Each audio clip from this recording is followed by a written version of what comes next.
तो students welcome to my new video. Last video में हमने पार्ट 1 देखा था रिप्रोडक्टिव सिस्टम का अपना। तो आज हम उसके एमसीक्यूज करेंगे। मैंने मेल रिप्रोडक्टिव सिस्टम और फीमेल रिप्रोडक्टिव सिस्टम आपको पढ़ा दिया था। तो मैं आपको कल की क्लास में बताया था, मैं आपको ये पीडीएफ भी दे सकता हूँ हर क्लास के बाद डिस्क्रिप्शन बॉक्स में, आप चाहें तो। और क्वेश्चन सोल्व करके ला सकते हैं, या हर क्लास के बाद मैं आपको 25 से 30 एमसीक्यूज कराऊँ, यानी कि हर चैप्टर के करीब, जैसे 3 पार्ट में मैं रिलीज करूंगा एक चैप्टर, तो 100 एमसीक्यूज के करीब हो जाएंगे। तो चलो करते हैं। आपको कैसे लगे एमसीक्यूज आप बताना, ठीक है। तो सबसे पहले हम मेल रिप्रोडक्टिव सिस्टम के एमसीक्यूज देखेंगे। So first question is, which of the following is not a part of male reproductive system. इनमें से कौन सा मेल रिप्रोडक्टिव सिस्टम का पार्ट नहीं है? क्या आपको पता है? टेस्टिस मैंने आपको बताया था मेल रिप्रोडक्टिव सिस्टम का पार्ट है, इसमें स्क्रोटम, टेम्परेचर मेंटेन, ठीक है, 2 से 25 डिग्री लोअर, ये आपको मैंने कल बताया था। यूरेथ्रा भी पार्ट है। यूट्रस, आपको याद है आपने यूट्रस कहाँ पढ़ा था? यूट्रस, उसके पीछे इन्फंडेबुलम फिम्ब्रिए एम्पुला रीजन होता था। Yes, it's a part of female reproductive system. Vasa deferens is a part of male reproductive system. Testis are located outside the abdominal cavity. Testis outside the abdominal cavity present होते हैं, क्यों? ये तो मैंने आपको अभी लास्ट क्वेश्चन में ही बता दिया। बिकॉज स्पर्म के फॉर्मेशन को एक लो टेम्परेचर चाहिए होता है, जो कि बॉडी टेम्परेचर यानी कि 37 डिग्री से 2 से 25 डिग्री कम चाहिए होता है, ठीक है। The covering of the testis is called, testis की कवरिंग को क्या बोलते हैं? इस क्वेश्चन में आप फंसोगे, सोचो और मेरे को बताओ। तो टेस्टिस की कवरिंग को स्क्रोटम बोला जाता है? नहीं, तो लेयर होती है just, tunica albuginea. Yes, testis की लेयर को ट्यूनिका, या फिर वो कवरिंग लेयर को ट्यूनिका एल्ब्यूजिना बोला जाता है। नेक्स्ट है दस, एक बार मैं इसको अलग पेन से भी हाईलाइट कर देता हूँ ताकि आंसर दिखे। ट्यूनिका एल्ब्यूजिना, ठीक है। नेक्स्ट है, the seminiferous tubules are located in. Seminiferous tubules कहाँ लोकेटेड होती है, मैंने आपको बताया था।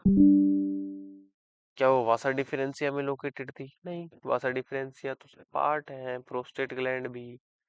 यस, सेमिनिफेरस टिब्यूल्स टेस्टिस के अंदर लोकेटेड होती है, जिनके 200 से 250 कंपार्टमेंट्स होते हैं, मैंने आपको बताया था। Sertoli cells are found in, Sertoli cells कहाँ पाई जाती हैं? Easy questions. सेमिनिफेरस टिब्यूल्स में, अभी मैंने लास्ट आपको बताया है। नेक्स्ट है, interstitial cells of lading secrete, क्या सिक्रीट करती हैं? हम्म कल आपको बताया था इंटरस्टिशियल सेल्स और लेडिंग सेल्स या फिर नर्स सेल्स, ठीक है, वो क्या सिक्रीट करती हैं? दोनों सेल्स अलग अलग होती हैं, बताएगा कोई मुझे? एस्ट्रोजन मेल हार्मोन है, फीमेल, अच्छा अभी आपको पढ़ाया नहीं है, तो सिंपल सा आंसर है इसका टेस्टोस्टेरोन, जो मैंने आपको बताया था, सिक्रीट करती हैं इंटरस्टिशियल सेल्स, क्योंकि प्रोजेस्टेरोन फीमेल हार्मोन है, ल्यूटेनाइजिंग हार्मोन भी और एस्ट्रोजन भी।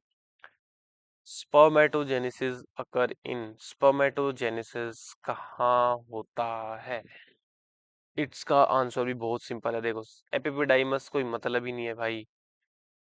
प्रोस्टेट ग्लैंड, यूरेथ्रा, नहीं भाई, स्पर्मेटोजेनेसिस सेमिनिफेरस ट्यूब्यूल्स में होता है। एपिपिडाइमस इज रिस्पॉन्सिबल फॉर, एपिपिडाइमस किस काम आ रहा था?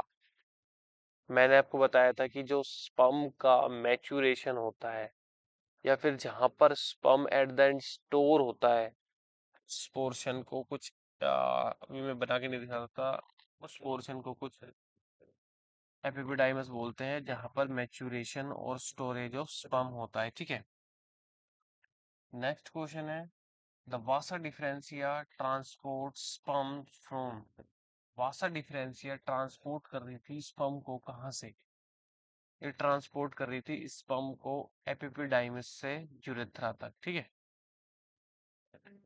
नेक्स्ट है which gland contribute the most volume to semen. Very easy question, interesting question. कौन सी ग्लैंड कंट्रीब्यूट करती है मोस्ट वॉल्यूम ऑफ सीमन को, ठीक है, सबसे ज्यादा वॉल्यूम कहाँ पाया जाता है। Either it is seminal vesicle और इट इज प्रोस्टेट और इट्स कॉपर। आपको याद है कॉपर ग्लैंड क्या होती है, टेस्टिस। तो सेमिनल वेसिकल जो होती है वो सबसे ज्यादा कंट्रीब्यूट करती है। नेक्स्ट है semen is alkaline because. Semen alkaline क्यों होता है। Semen is alkaline because of. क्या वो न्यूट्रलाइज करता है वेजाइनल एसिडिटी को, या प्रमोट करता है स्पर्म मोटिलिटी को, या फिर both A and B. It is always alkaline naturally. कोई मुझे इसका आंसर बताओ, सीमन एल्कलाइन क्यों होता है। तो सीमन न्यूट्रलाइज करता है वेजाइनल एसिडिटी को। Yes, it is 100% correct. Next, it promotes sperm motility. Sperm movement में तो 200% करेक्ट। तो both A and B is the correct answer. Cowper gland जो फ्लूइड सिक्रीट करती हैं, वो कोपर ग्लैंड जो फ्लूइड सिक्रीट करती है वो क्या करता है, ठीक है। इसका आंसर बताओ।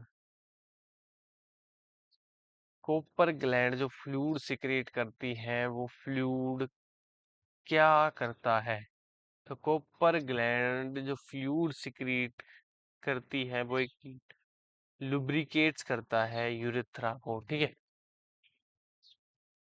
हेल्प इन लुब्रिकेशन, एनसीईआरटी के 3rd पेज पे देखना इस चैप्टर के, वहां पे आपको ये दिख जाएगा, ठीक है। लुब्रिकेशन में हेल्प करता है जो कोपर ग्लैंड के अंदर फ्लूइड सिक्रेट होता है, मैंने आपको बताया भी था। नेक्स्ट है the structure that carries both urine and semen. ऐसा कौन सा स्ट्रक्चर है जो बोथ चीज कैरी करता है, यूरिन भी और सेमन भी। यूरेथ्रा होता है, इजी बात है। स्पर्म के हेड के पास, ये मैंने आपको बताया नहीं अभी स्पर्म के डायग्राम के बारे में। तो स्पर्म के हेड के पास एक्रोसोम होता है और एक न्यूक्लियस होता है। एनर्जी कहाँ से आती है स्पर्म की, ये भी स्पर्म से क्वेश्चन आ गया है। तो एनर्जी आती है माइटोकॉन्ड्रिया से जो कि मिडल पीस में होती है, ठीक है। 3-4 पार्ट होते हैं स्पर्म के, वो मैं अब आपको बताऊंगा।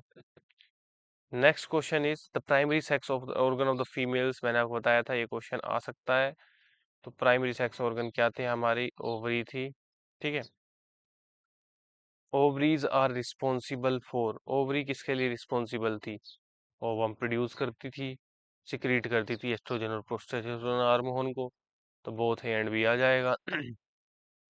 Site of fertilization is. Fertilization कहाँ हो रहा था, ओवरी में, गलत थी, यहाँ तो ओवा प्रोड्यूस हो रहा था। यूट्रस तो बिल्कुल नहीं, वेजाइना में तो इम्प्लांटेशन होता है। fallopian tube is the site of fertilization. The fallopian tube is also known as, good question, fallopian tube को और क्या कहा जाता है। सर्विक्स नहीं, ये तो कैनाल होती है। यूट्रस नहीं, वेजाइना नहीं, ओविडक्ट कहा जाता है, ठीक है। फेलोपियन ट्यूब को और क्या कहा जाता है, ओविडक्ट कहा जाता है। The inner most lining of the uterus is, inner मतलब अंदर की, अंदर मतलब एंडो, तो inner most lining endometrium. Next is funnel shaped end of the fallopian tube near the. Funnel shaped end को क्या बोल रहे थे यार, एम्प्यूला, ठीक है। आप मुझे बताओगे फिम्ब्रिय क्या था और ये किसके कलेक्शन में हेल्प कर रहा था, इनफंडिबुलम क्या था, इस्थमस क्या था। इन तीनों के कमेंट में आंसर देना, थोड़े से सीरियस होके आंसर देना, ठीक है। Uterus open into the vagina through the, किसके थ्रू ओपन होता है यूट्रस वेजाइना में, तो it is open through cervix. कौन सा हार्मोन प्रिपेयर करता है एंडोमेटीरियम को इम्प्लांटेशन के लिए, ये मैंने आपको बताया नहीं है, लेकिन ये क्वेश्चन अच्छा है। इट इज प्रोजेस्टेरोन हार्मोन, अभी आप रहने दो। Which part of the ovary contains developing follicles. It is good question. Ovary का कौन सा पार्ट डेवलपिंग फोलिकल्स कंटेन करता है, तो it is the cortex region, ठीक है। Corpus luteum secretes corpus luteum क्या सिक्रीट करता है? Corpus luteum secretes both estrogen and progesterone, ठीक है। Next question we have, menstrual flow occur due to, menstrual flow किसकी वजह से होता है? यार ये थोड़े हार्मोन वाले क्वेश्चन डल गए। फॉल इन प्रोजेस्टेरोन, इसका आंसर ये आएगा।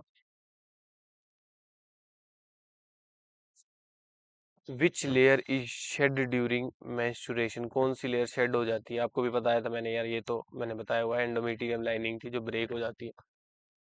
Next the female external genitalia are collectively called as, female के एक्सटर्नल जेनिटेलिया को क्या बोलते हैं? उसको बोल रहे थे हम vulva. Graafian follicle ruptures to release the ovum in response to, कौन सा hormone? LH surge. Which hormone stimulate milk production, milk production में प्रोलैक्टिन। सो मेरे हिसाब से 3 या 4 क्वेश्चन होंगे जो मैंने थोड़ा से एक्स्ट्रा डाले थे बस, और इन क्वेश्चंस की आपको आंसर की भी मिल जाएगी नेक्स्ट स्लाइड में। ये आपको इन क्वेश्चंस के आंसर की मिल जाएगी, आप इन क्वेश्चंस की प्रैक्टिस कर सकते हैं। अच्छे क्वेश्चन है, ऑब्वियसली किसी और की क्वेश्चंस के साथ बिल्कुल मैच नहीं खाएंगे, डिफरेंट क्वेश्चंस है, खुद के द्वारा बनाए गए हैं। तो कैसी लगी वीडियो? अगर आप चाहते हैं मैं हर चैप्टर के बाद ऐसे ही क्वेश्चंस दूं तो बता सकते हैं आप मुझे, ठीक है। Thank you.